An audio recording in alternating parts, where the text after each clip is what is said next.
Welcome to a new Smart Money video. This video will give you advice on how to start a business and reduce the risk of failing in this venture, as well as how to increase your chances of success when starting a new business. So if you considered starting a new business, then this video is for you. As a serial entrepreneur, I have spent the last 18 years inventing or reinventing businesses. The methods that I'm going to cover in this video apply equally well to a startup, an internet business, or a business from home. If you put this advice into practice, it will give you a head start in starting your business. The Small Business Association says that about 30% of businesses fail within the first 2 years, and then about 50% of them have failed by year 5. The Bureau of Labor states that 20% of businesses fail within their first year of starting. Forbes had a very interesting article on why businesses fail, and they said, number 1, it is because of the product. Number 2, not enough capital. Number 3, the wrong team. Number 4, because of competition. Or number 5, because of incorrect pricing. So let's explore number 1, the product and the product need. This is really around your business idea, and already if you're wanting to start a business, you probably have an idea or an innovation that you would like to take to the market. Now, how do you validate and make sure that this is a good idea to start a business with? How can you be sure? And that's what I want to share some advice on. What we need to do is choose 10 of our closest colleagues in our network and approach them with our idea. The reason I say in our network is because it is much easier to get feedback from those you know than from those you don't know. And ultimately, the first step of any business is not registering the business, setting up a website, or doing those exciting things. Rather, the first step in starting a business is to validate the idea, to make sure that the idea and the benefits that it is going to have to the end consumer is real and tangible. Sometimes we have an idea and it appeals to us and it makes sense and we think it's great, but unfortunately others don't agree. The rest of the world doesn't have the same demand for those benefits. So you take your idea and you discuss it with at least 10 people, but not all at once, one by one, in an iterative fashion. With the first person, share your idea, do the pitch, and then gather feedback. Ask them some important questions like, what are your first impressions? And is this product needed?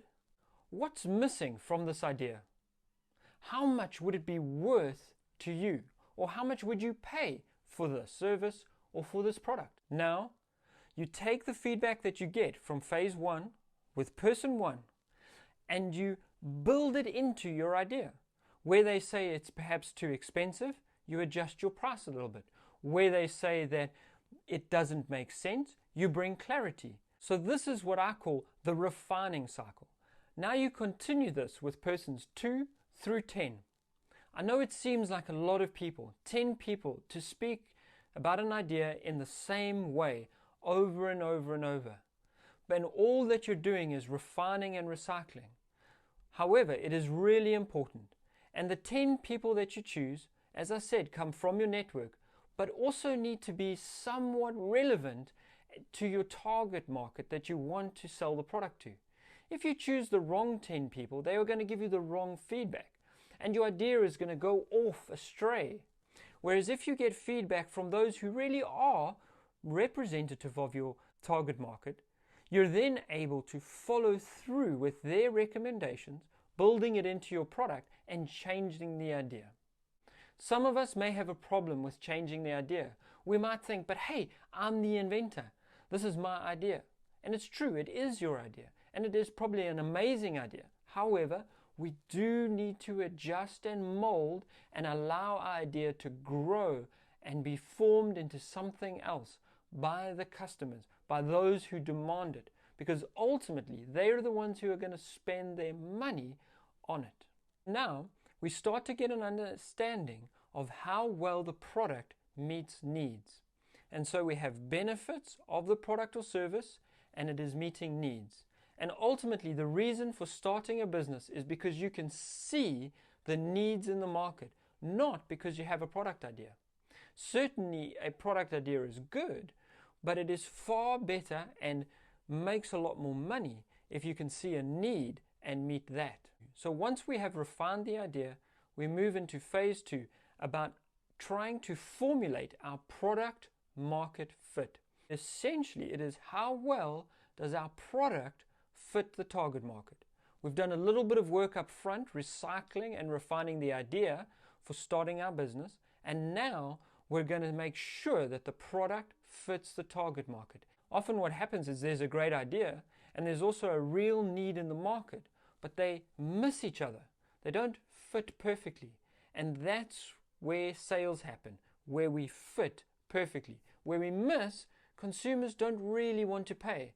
They will pay something, but the moment a competitor comes along, you will find if they have a better product market fit, you will be moved off to the side and they will take first place. They will get those sales that you were previously getting. If you're enjoying this video, please hit the like button. It will help it to be shown to more people on YouTube. Some questions to help us with a product market fit.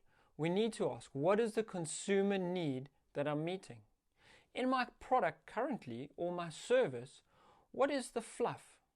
When I say fluff, I mean, what are the extra things I've bundled in there as nice to haves?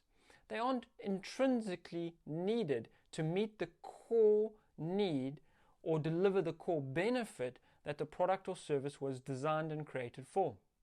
The next question we can ask is, what am I doing differently? Now, it might be as simple as, what I am doing differently is selling it cheaper. I'm able to do this cheaper or faster or of a higher quality level. Sometimes though, the benefit isn't on price or speed or quality, but it's a functional benefit. Maybe you're using the latest technology that you can leverage in a marketing way and create a lot of buzz around it. The next set of questions in determining the product market fit is that we need to ask, who is this for? What are the demographics? What are the ages? Perhaps there's a gender bias. Perhaps it's for people in a certain region or country or of a cultural origin.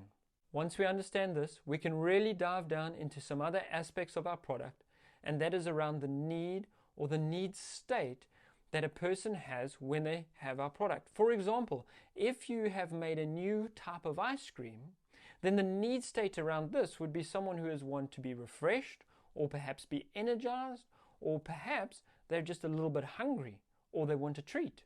So to understand why people are motivated from an emotional and mental perspective is very valuable indeed. Next, it is very helpful to understand when people want to consume it, or on what occasion do they want to consume our product or service. Perhaps the occasion that they consume our service is when they are in trouble, when they are cash strapped, because we have an advisory service. Then we need to decide, what does my branding need to be like? What do I need to communicate in the messaging around this product or service that will resonate and create an excitement or an identification, a familiarity, a yes in the gut of your potential customers? That's your brand message. After that, you need to decide, how do I want to package this product or service? Do I want to sell it online as an online course because I've started an online business?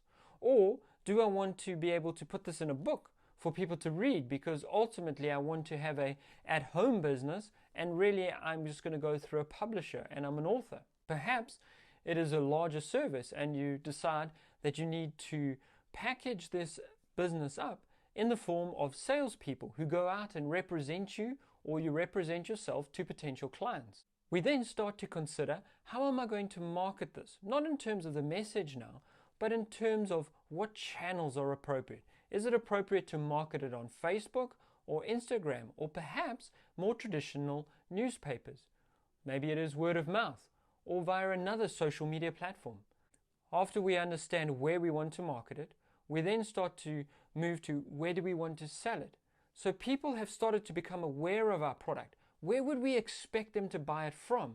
Would they expect to buy it online, straight away at the bottom of our YouTube? Would they expect to buy it at their local cafe? Because that's where the most appropriate place is for it.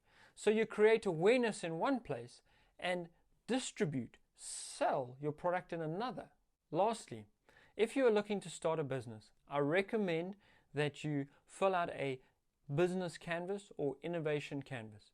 I have put the links for the business canvas and innovation canvas in the description below, so that should be helpful and quick for you to navigate and find. There's a lot of other topics to cover on how to start a business or starting a new business.